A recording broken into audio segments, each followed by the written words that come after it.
How can I be non-homestead? I've bought the house in 2012 and I've had it homesteaded. And he said, no, you're showing that you're not, that you're deceased. Only two things in life are certain: death and taxes. That's not exactly the case for Shirley Olson. A spike in her property taxes prompted her to ask questions.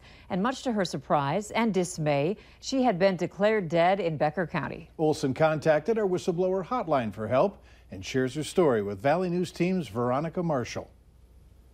How could they think I was dead, right? And how much further was that jeopardizing my identity? Thinking she passed away, Becker County took away Shirley Olson's homestead exemption, causing her property taxes to jump more than 25%. Olson says she reached out to the Becker County Tax Assessor's office for help, but didn't get it. They were just saying, there's nothing we can do, this can only be this way, we have to wait, just go ahead and pay the first half. Olson says she wasn't getting the answers she needed, so she reached out to our whistleblower hotline, and I went with her to the Becker County Courthouse. It just was a oversight with an identical name. It's one of those things that,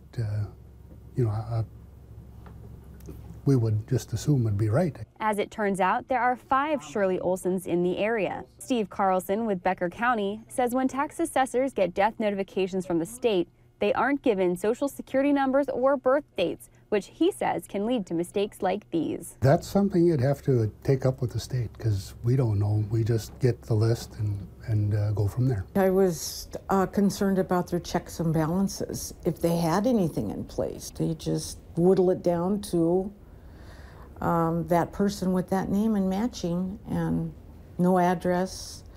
I was the only property owner, so it must be her, and marked me as deceased. Now the tax team says Olson's issue will be resolved before she has to pay her property taxes, and hope to put new procedures in place to make sure this doesn't happen again. Definitely cross-checking more, double-checking that information and making sure we have the right person. In Becker County, Veronica Marshall, Valley News Live.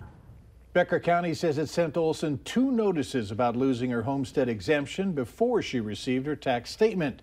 Residents are reminded to read all official documents carefully, and if there are any questions, to give them a call. As we mentioned, this story came to us through our whistleblower hotline, and if you need help with an issue in your community, call 701-237-6576 and leave your tip. We'll do our best to get to the bottom of it.